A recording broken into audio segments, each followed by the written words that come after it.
Sekali lagi Om Begawan mengatakan bahwa sesuatu yang gampang, mudah, sederhana, tetapi jadi sulit diterima nalar. Peperangan antara pendukung dan yang didukung sangat kental terjadi di perpolitikan Indonesia. Dan entah apa yang ada di pikiran Jokowi yang nekat melaporkan 5 warga karena perkara tudingan dugaan ijazah palsu tadi, dibandingkan para mantan presiden yang lain. Ukuran tuduhannya gak signifikan itu, receh. Sepele lah. Dari sejarah perjalanan negara ini, ya baru mantan presiden ke-7 ini yang mempolisikan orang yang menuduhnya. Om Begawan jujur ini, gak paham. Kok bisa kepikiran ke situ? Presiden, mantan presiden bermusuhan sama rakyatnya. Hebat itu. Dan itu disengaja. Karena penyelesaiannya sebenarnya sangat ringan, sederhana. Gampang sebenarnya. Ketika dituduh palsu, tunjukkan yang asli, selesai. Kenapa jadi ruwet gitu? Ini para pendukung, para pemuja, para penjilat nggak mikir ini kalau membantuin gitu. Heran saya ini. Lah sebelum tak lanjut, Om Begawan mesti disclaimer saya. Konten hari ini fokus pada sikap para mantan. Setelah tidak menjabat, mantan presiden, kita hanya akan melihat perilaku para mantan yang tidak melaporkan ke polisi, ke para penuduhnya. Ya soal macam-macam. Kebetulan kalau Jokowi ini soal ijazah palsu. Nanti tak kasih uraiannya. Ini juga bukan bermaksud ngebela para mantan loh.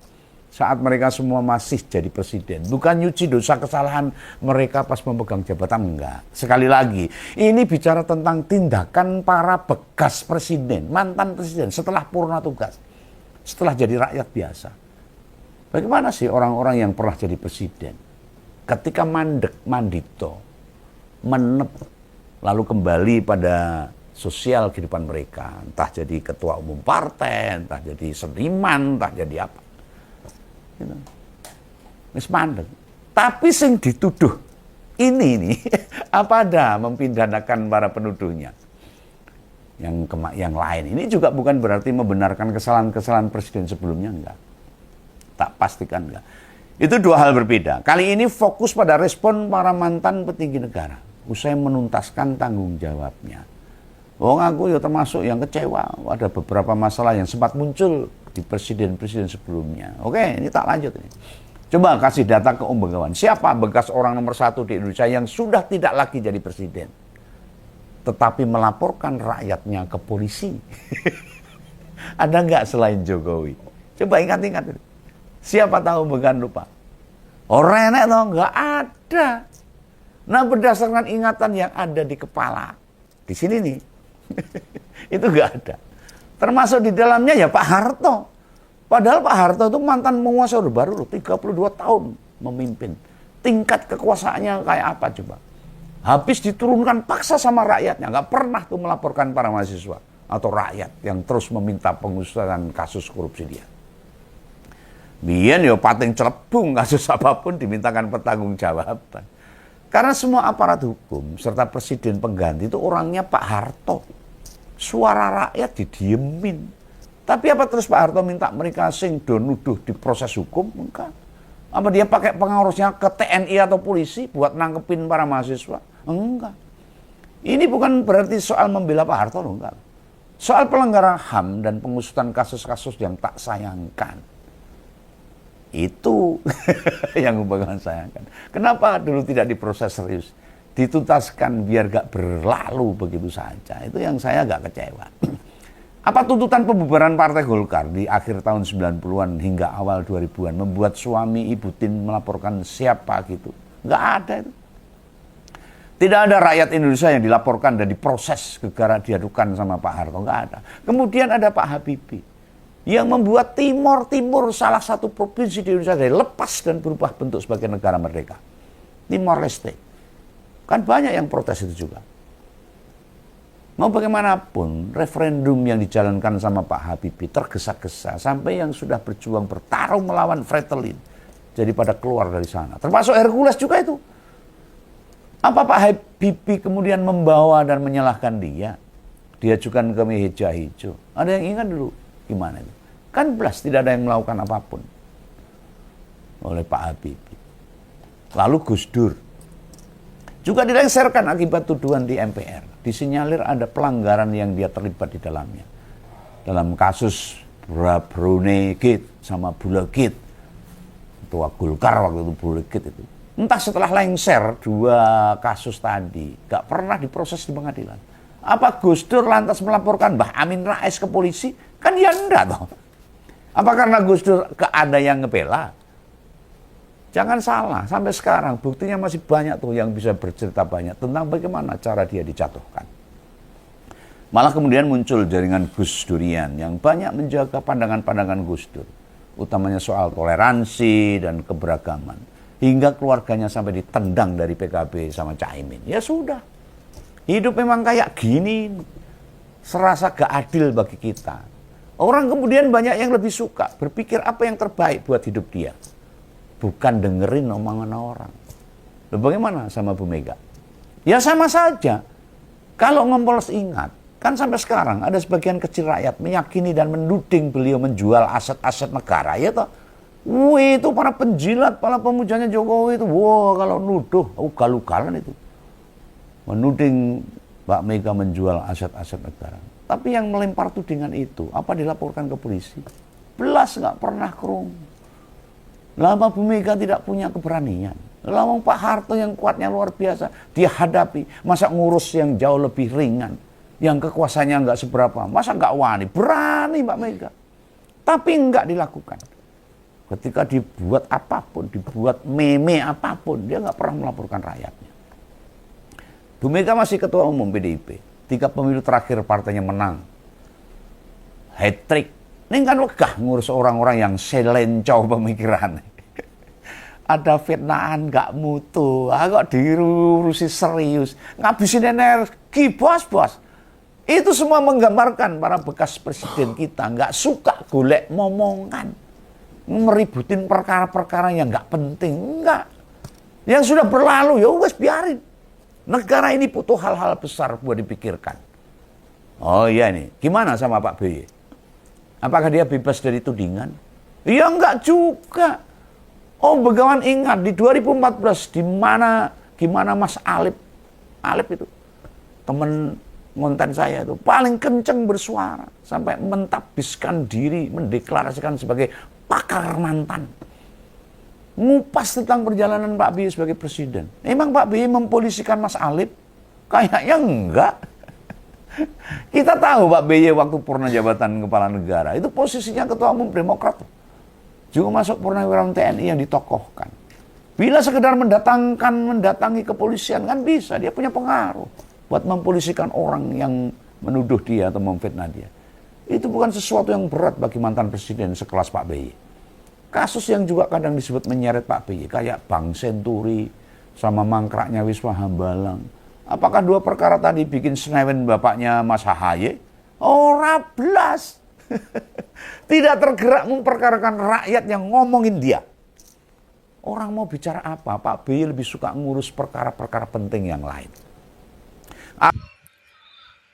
Ya, soal ijazah palsu yang dituduhkan kepada Jokowi ya. Dan beliau menyampaikan bahwa saya dihina sehina-hinanya gitu ya. Direndahkan serendah-rendahnya. Ya harusnya ketika beliau sedang berkuasa, tunjukkan saja ijazahnya. Sudah clear, selesai sudah. Gak ada problem lah gitu ya. Gak ada hina-menghina, gak ada merendahkan gitu ya. Ketika menjabat sebagai presiden, karena ini 2 tahun lalu juga sudah pernah diperkarakan juga, dan ada yang sudah dipenjara, kalau nggak salah itu 2 orang, ya 6 tahun penjara lah tuh kalau nggak salah. Dan kalau pada saat itu Pak Jokowi tunjukkan ijazah yang dia miliki yang katanya asli, ya sudah, tidak akan ada persoalan seperti ini lagi. Karena tidak ada atau tidak mau mengeluarkan ijazah yang diklaim itu asli, ya sehingga orang pada curiga. Ini benar nggak nih punya ijazah yang asli? Benarkah ini lulusan UGM? Kan itu yang menjadi persoalan dan penuh tanda tanya sampai sekarang, bahkan sudah dibawakan ke ranah hukum. Dan yang menjadi hal yang mungkin saya katakan konyol adalah ketika yang digugat soal ijazah, tetapi ijazahnya tak kunjung tiba. Seolah-olah disembunyikan nih ya, diumpetin kata orang tuh. Tetapi baru-baru ini juga saya mendengarkan kabar bahwa telah diserahkan ke Barreskrim untuk diperiksa secara digital forensik, ya. Dan tentu pemeriksaan ini saya rasa harus dihadiri oleh berbagai pihak yang mungkin bisa kita katakan bahwa ada semacam adu data lah gitu ya. Sama-sama dalam meneliti, ngecek, menguji, dan seterusnya. Jangan hanya dari pihak Pak Jokowi saja yang melakukan pengujian, tetapi dari pihak yang menuduh, dari pihak yang menggugat, harus juga hadir di sana untuk menyaksikan uji digital forensik tersebut. Logika sih seperti itu ya, tetapi kita nggak tahu jalur-jalur hukum seperti apa yang ditempuh, karena secara sadar kita juga awam terkait hukum, pasal-pasal dan seterusnya, tetapi kita punya logika yang bisa mungkin berpikir secara sehat untuk menilai bagaimana instrumen yang nantinya akan dilakukan soal ijazah ini ya. Tetapi by logika sebetulnya daripada ini ribut-ribut gitu ya, sebetulnya simpel sekali seperti yang saya katakan tadi di awal, bahwa tunjukkan saja ijazahnya, karena ijazah ini bukan aib ya. Ini bukan aib, ini bukan sesuatu hal yang membuat kita jadi kayak gimana gitu ya. Padahal ini ijazah adalah prestasi, adalah suatu kebanggaan bagi kita, karena kita punya lulusan, punya sarjana, pernah berkuliah di universitas ternama, dan kita lulus. Dan kebanggaan seharusnya. Misalnya kalau ada teman mengatakan ijazah saya asli, palsu misalnya, ada orang tuh, lu ijazah lu palsu tuh, gitu ya. Tinggal ambil aja dari lemari, tunjukkan saja ini nih ijazah saya nih, ini pernah saya berkuliah di sini, ini nilainya nih, IPK-nya nih, lu lihat nih, udah clear, gampang banget sebetulnya. Karena mungkin kita berbicara sebagai masyarakat Indonesia dan memang kita punya ijazah yang asli gitu ya. Jadi ngapain dipersoalkan terus menerus sampai bertahun-tahun nggak kelar-kelar tuh ya. Tapi ya saya nggak tahu juga sih ya, sebagai pernah menjabat sebagai presiden, pernah menjabat sebagai wali kota dan juga gubernur, ya barangkali ada privat yang tak bisa diketahui oleh publik atau untuk orang lain, ya nggak tahu juga ya. Tapi dalam ijazah saya rasa nggak terlalu ada hal-hal yang sedemikian ya. Tapi kita nggak tahu juga lah ya, barangkali ada data pribadi yang nggak bisa diketahui oleh orang lain gitu.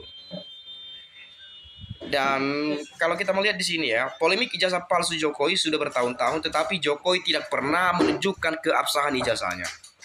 Beberapa orang sudah dipenjara tanpa keadilan ya. Jadi sudah dipenjara, bayangkan, seseorang telah dipenjara karena ijazah ini, yang ijazahnya belum pernah dikeluarkan, ditunjukkan keasliannya, keabsahannya. Ya bagaimana mungkin bisa dipenjara seperti itu, keabsahannya sih kita nggak tahu, toh juga belum diuji, tapi udah dipenjara tuh.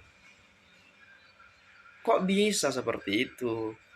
Kan itu yang menjadi pertanyaan kepada kita bersama teman-teman ya. Nah, kemudian coba kita perhatikan di sini ya. Saya dulu hormat banget sama Pak Mulyono, tapi sejak dia marahin dan minta Setia Novanto dibebaskan kepada Ketua KPK, padahal rakyat senang Novanto ditangkap. Aneh kan? Sejak tahu itu saya muak melihat Mulyono. Nah sebetulnya kalau saya juga sebetulnya ya salut dan pendukung Jokowi juga, walaupun belum belum pernah belum pernah aktif di sosial media itu. Tapi saya sangat suka sekali ketika periode pertama 2014, 2019 sampai bahkan sampai 2022 gitu ya. Memperhatikan catur politik Pak Jokowi yang saya sangat salut. Tidak mudah terbaca, berlahan tapi pasti ya, bagaimana beliau dengan tegas membangun infrastruktur dan lain sebagainya. Tetapi ketika makin jauh, makin hari makin ke sini, kok ini ada yang aneh gitu ya. Ada semacam kejanggalan tersendiri yang kita pikirkan, dan kita punya penilaian tersendiri terkait apa yang sudah dilakukan gitu ya. Apalagi terkait pilpres misalnya. Dan sampai hari ini semakin lebih jelas bahwa ya ternyata yang gak heran kalau banyak yang mengatakan ada yang yang mengatakan bahwa Pak Jokowi ini seolah-olah semacam sen kiri belok kanan gitu ya. Sen kiri belok kanan yang artinya apa yang disampaikan, apa yang diucapkan tidak sesuai dengan apa realita yang dilakukan. Itu sering sekali tuh kita dengarkan gitu ya. Jangan merasa dihina, datang ke pengadilan, tunjukin ijazahmu. Negara ini bangkrut sehingga rakyat banyak yang hidup susah karena kebohongan yang tidak berhenti-henti selama 10 tahun. Kalau benar palsu, artinya Pak Jokowi bisa saja di penjara meskipun sudah tidak lagi menjabat sebagai presiden, tetapi beliau telah melakukan pembohongan publik gitu ya. Dan bisa saja dipenjarakan. Apalagi banyak orang yang merasa dibohongi. Tapi kita nggak tahu lah bagaimana penegak hukum di negeri ini. Ya, kita tahu lah ya, bahwasanya hukum di Indonesia tumpul ke atas tetapi tajam ke bawah. Itu realita hari ini yang kita mungkin sudah kita saksikan bersama ya. Tapi kita berharap di era pemerintahan Presiden Prabowo Subianto itu semua bisa dibenahi dengan baik ya, bisa ditegakkan setegak-tegaknya keadilan dan serta hukum di negeri ini bisa dijalankan sebagaimana mestinya.